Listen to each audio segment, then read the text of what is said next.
দর্শক বন্ধুরা আসসালামু আলাইকুম। আমার ইউটিউব চ্যানেলে আপনাদের সবাইকে স্বাগতম। দর্শক, মধ্যপ্রাচ্য এবং দক্ষিণ এশিয়ার ভূরাজনীতিতে এক বড় পরিবর্তনের আভাস পাওয়া যাচ্ছে। তুরস্কের উদ্যোগে তৈরি হতে যাচ্ছে এক নতুন 4 দেশীয় নিরাপত্তা প্ল্যাটফর্ম। তালিকায় আছে পাকিস্তান, সৌদি আরব, মিশরের মতো শক্তিশালী দেশগুলো। কিন্তু প্রশ্ন হচ্ছে, এই জোট কি সত্যি ন্যাটোর মতো কোনো সামরিক জোট নেবে বা সামরিক জোটে রূপ নিবে কিনা, নাকি এর পেছনে লুকিয়ে আছে এই দেশগুলোর ভিন্ন কোনো সমীকরণ? বিশেষ করে সৌদি আরব এবং মিশর কেন এই প্রস্তাব নিয়ে কিছুটা সতর্ক অবস্থানে রয়েছে? আজকের ভিডিওতে আমরা এই নতুন জোটের আদ্যোপান্ত বিশ্লেষণ করব এবং বিশেষ করে সৌদি আরব এবং মিশর কেন এই জোটে কিছুটা ব্যাকফুটে বা নারাজ সেটা সম্পর্কে আলোচনা করব। চলুন শুরু করা যাক ভিডিওটি। দর্শক, গত মার্চ ও এপ্রিলে রিয়াদ এবং ইসলামাবাদের অনুষ্ঠিত বিভিন্ন উচ্চ পর্যায়ের বৈঠকে এই 4 দেশীয় জোটের বিষয়টি সামনে আসে। তুরস্কের পররাষ্ট্রমন্ত্রী হাকান ফিদান স্পষ্ট করে বলেছেন যে অঞ্চলের দেশগুলো, অর্থাৎ এই মধ্যপ্রাচ্য অঞ্চলের দেশগুলোকে নিজেদের সমস্যা নিজেদেরই সমাধান করতে হবে। কোনো শক্তি বা বহির্বিশ্বের কোনো শক্তির উপর নির্ভরতা না বাড়িয়ে নিজেদের সক্ষমতা এক করাই মূল লক্ষ্য হিসেবে তারা চিহ্নিত করেছে। এটি সরাসরি ন্যাটোর মতো একে অপরের জন্য যুদ্ধ করার চুক্তি না হলেও এটি হবে একটি শক্তিশালী সিকিউরিটি প্ল্যাটফর্ম। এর মাধ্যমে প্রতিরক্ষা শিল্প, সামুদ্রিক নিরাপত্তা, আঞ্চলিক গোয়েন্দা তথ্য বিনিময়, একে অপরকে সামরিক প্রযুক্তি দিয়ে সহায়তা, এই ধরনের বিষয়গুলো থাকবে। এখন এই জোটের প্রতিটি দেশেই আলাদা গুরুত্ব রয়েছে। কেন গুরুত্ব রয়েছে সেটি একটু বিবেচনা করি। যেমন তুরস্ক ড্রোন প্রযুক্তি এবং আধুনিক প্রতিরক্ষা সরঞ্জামে বিশ্বের একটা অন্যতম রাষ্ট্রে পরিণত হয়েছে, বর্তমানে বিশ্ব নেতা হিসেবে রূপান্তরিত হয়েছে, বিশেষ করে ড্রোন এবং প্রতিরক্ষা সরঞ্জাম রপ্তানি ক্ষেত্রে। পাকিস্তান দক্ষিণ এশিয়ার একমাত্র পারমাণবিক শক্তিধর এবং মুসলিম বিশ্বেরও একমাত্র পারমাণবিক শক্তিধর রাষ্ট্র হিসেবে পাকিস্তানের একটা গুরুত্ব সবসময় ছিল, আছে এবং ভবিষ্যতে হয়তো থাকবে। মধ্যপ্রাচ্যের বিশ্বস্ত অংশীদার হিসেবে সাম্প্রতিক সময়ে পাকিস্তান গুরুত্বপূর্ণ ভূমিকা পালন করছে। বিশেষ করে ইরান যুক্তরাষ্ট্রের এই যুদ্ধে মেডিয়েটর হিসেবে রূপান্তরিত হয়েছে পাকিস্তান, এবং সৌদি আরবের পাশে দাঁড়ানোর মতো একটা নজিরবিহীন ঘটনা পাকিস্তান ঘটিয়েছে। সৌদি আরব অর্থনৈতিকভাবে খুবই শক্তিশালী একটি রাষ্ট্র। এই অঞ্চলে ধর্মীয় এবং রাজনৈতিক প্রভাবের একটি কেন্দ্রবিন্দু হিসেবে সৌদি আরবের গুরুত্ব রয়েছে, বিশেষ করে তাদের বিশাল একটা অর্থনীতি এবং তাৎপর্যপূর্ণ অবস্থানের কারণে মুসলিম বিশ্বে সৌদি আরবের একটা গুরুত্ব সবসময় রয়েছে। মিশর আরব বিশ্বের অন্যতম বৃহত্তম এবং শক্তিশালী নিয়মিত সেনাবাহিনীর অধিকারী হচ্ছে এই মিশর। আরব বিশ্বের বড় বড় সেনাবাহিনীর যদি কম্পেয়ার করেন, সেখানে মিশরকে অবশ্যই রাখতে হয়, এবং মিশর কিন্তু এককভাবে এশিয়া এবং আফ্রিকাকে রিপ্রেজেন্ট করছে। বিশেষ করে আফ্রিকার রিপ্রেজেন্টেশনটা এখানে জিওপলিটিক্যাল খুবই ইম্পর্টেন্ট। এখন কেন সৌদি আরব এবং মিশর এই 4 রাষ্ট্রের তুরস্কের প্রস্তাবকে নিয়ে তারা সতর্ক অবস্থানে রয়েছে? প্রথমত, ইরান এবং ইসরায়েলের মধ্যে চলমান উত্তেজনায় কোনো এক পক্ষে সরাসরি সামরিক প্রতিশ্রুতি দিতে চায় না রিয়াদ এবং কায়রো।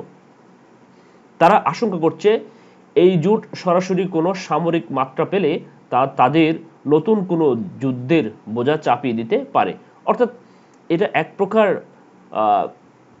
পশ্চিমা সম্পর্কের যে ভ্রান্ত ধারণা এই দুটি দেশের মধ্যে ছিল, সৌদি আরব এবং মিশর, তাদের মিলিটারিতে পশ্চিমা কান্ট্রিগুলো, বিশেষ করে যুক্তরাষ্ট্রের বিশাল একটা ইনফ্লুয়েন্স, তারা সেটা থেকে এখনো বের হওয়ার মতো সাহস করছে না। দ্বিতীয়ত, সৌদি আরব এবং মিশর উভয় যুক্তরাষ্ট্রের সাথে তাদের দীর্ঘমেয়াদী প্রতিরক্ষা সম্পর্ক রক্ষা করতে চায়।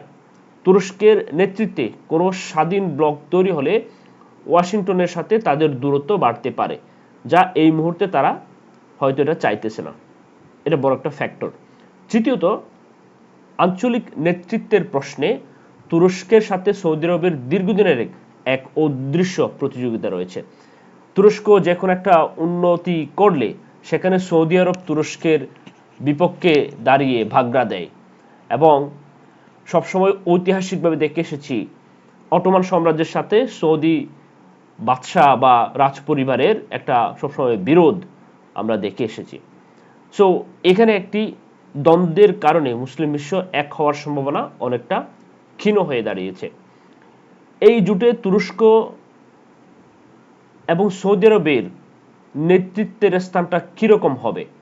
সবসময় সৌদি আরব তুরস্ককে এমন চোখে দেখে যে তাদের যে একটা নেতৃত্বহীনতার ভয় সেটা সবসময় তাদের জেকে বসে। তুরস্ক কেন এত লিডারশিপ অ্যাক্টিভিটিতে যাচ্ছে, হ্যাঁ, সেটা তুরস্ক সৌদি আরব নিতে পারে না। জামাল কাশোগির একটা ঘটনার কারণে তুরস্ক এবং সৌদি আরবের মধ্যে একটা সম্পর্কের দ্বিধাদ্বন্দ্বতা বা কিটা বলবো, যেটা টানাপোড়েনের সম্পর্ক বিরাজমান। সো এটার কারণে কিন্তু সৌদি আরব এবং তুরস্কের সম্পর্কের কিছুটা দূরত্ব এখানে রয়েছে এই জোটের ভবিষ্যৎ নিয়ে। যদি সবশেষে বলতে যায় যে এই 4 দেশীয় জোট মধ্যপ্রাচ্যের ভূরাজনীতিতে একটি শক্তিশালী থার্ড পোলার বা তৃতীয় শক্তি হিসেবে আবির্ভূত হওয়ার সম্ভাবনা রাখে। কিন্তু এখানে বড় চ্যালেঞ্জ হচ্ছে মিশর এবং সৌদি আরবের মতো দেশগুলোকে আরো সাহসী সিদ্ধান্ত নিতে হবে, যেটা তুরস্ক চেষ্টা করছে। তুরস্ক এবং পাকিস্তান এখানে চেষ্টা করছে, এখান থেকে তাদেরকে বের হয়ে আসতে হবে। ইতিমধ্যে পাকিস্তানের সাথে সৌদি আরবের মিউচুয়াল ডিফেন্স ট্রিটি হয়েছে। সৌদি আরব চেষ্টা করছে পাকিস্তানের মতো দেশকে তাদের সামরিক ক্ষেত্রে ব্যবহার করতে, পাকিস্তানের যেটা ডিটারেন্স রয়েছে সেটাকে ব্যবহার করতে। আলটিমেটলি সৌদি আরবের মেইন গোল কিন্তু পাকিস্তান নয়। সৌদি আরব সবসময় পেট্রোডলারকে প্রাধান্য দিয়ে এসেছে। এখনও তারা পেট্রোডলারের চুক্তি হয়তো নবায়ন না করলেও তারা পেট্রোডলারের উপর এক্সট্রিমলি ডিপেন্ডেন্ট, এবং যুক্তরাষ্ট্রের ট্রেজারি মার্কেটে তাদের লক্ষ বিলিয়ন ট্রিলিয়ন ডলারের বিনিয়োগ, হ্যাঁ, তারা এগুলো হারাতে চায় না। তাই তারা সবসময় চিন্তিত এবং যুক্তরাষ্ট্রের সম্পর্কটাকে এই ধরনের সিদ্ধান্তের ক্ষেত্রে সবসময় বিবেচনা রাখে। দর্শক, ইরান এবং যুক্তরাষ্ট্র ইসরায়েল এই ত্রিমুখী যুদ্ধে মধ্যপ্রাচ্যের অনেক কিছু পুনরায় রিস্ট্রাকচার হওয়ার সম্ভাবনা সৃষ্টি হয়েছে। এখনো পর্যন্ত কোনো পিস টকের সম্ভাবনা দেখা যাচ্ছে না। ইতিমধ্যে তুরস্ক এই ধরনের একটা প্রস্তাব নিয়ে এসেছে, যেটা অত্যন্ত আশাব্যঞ্জক বলে আমার মনে হয়েছে। তবে সৌদি আরব এবং মিশরের এই সতর্ক অবস্থান বলে দেয় এটি ন্যাটোর মতো পূর্ণাঙ্গ সামরিক জোট হতে আরো অনেকটা পথ পাড়ি দিতে হবে। তাদের মধ্যে যে দ্বৈত সামরিক স্বার্থগুলো বিরাজমান, হ্যাঁ, বিভিন্ন ধরনের স্বার্থ বিরাজমান, তাদের একটা সেন্টার পয়েন্টে এসেই প্রত্যেককে মিলিত হওয়ার যে একটা ডিলেমা রয়েছে মুসলিম বিশ্বের দেশগুলোকে, সেটা আগে নেগোশিয়েট করতে হবে। সেটা যদি করতে পারে তাহলে এই জোটের ভবিষ্যৎ অনেক ভালো বলে আমি মনে করি। কিন্তু এটা বাস্তবায়ন করা অত্যন্ত জটিল এবং কঠিন সমীকরণ।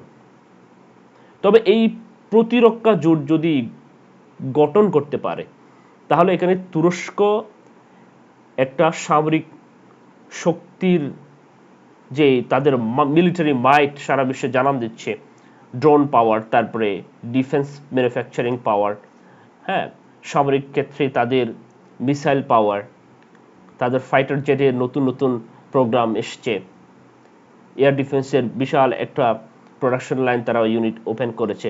এই ধরনের অ্যাক্টিভিটিগুলো আরও বেশি বৃদ্ধি পাবে এবং মুসলিম বিশ্বে তাদের অ্যাকসেপ্টেন্স এবং এক্সপোর্ট মার্কেটটি আরও এক্সপান্ড করবে। সো এটা যদি হয়, এই ধরনের জোট যদি গঠিত হয়, তাহলে তুরস্ক আলটিমেটলি এই জোটের সবচেয়ে নেতৃত্ব স্থানে থাকবে। যেহেতু তুরস্ক একটি ন্যাটো মেম্বার, তাই তুরস্কের নেগোসিয়েশন পাওয়ার এবং লিডারশিপ পাওয়ার অনেক বেশি অ্যাকসেপ্টেড হবে এই 4টি দেশের মধ্যে। এখন সৌদি আরব সেটি মানতে কতটুকু প্রস্তুত বা কতটুকু ছাড় দিতে প্রস্তুত, সেটা সবচেয়ে বড় বিষয়। এই সৌদি আরবের এই ধরনের দ্বিচারিতার কারণে মুসলিম বিশ্ব অনেকটা এই প্রবলেমগুলো ফেস করছে, ইরানের মতো সমস্যা, ইরানের উপর যে এরকম নগ্ন হস্তক্ষেপ, আক্রমণ, এই ধরনের সাহসিকতাগুলো দেখাচ্ছে। দর্শক, আবার এই ভিডিওটি যদি ভালো লাগে একটি লাইক দিবেন এবং আপনাদের গুরুত্বপূর্ণ কোনো প্রশ্ন থাকলে এই ভিডিওর কমেন্ট সেকশনে জানাবেন। ধন্যবাদ সবাইকে আমার সাথে জয়েন করার জন্য। আসসালামু আলাইকুম।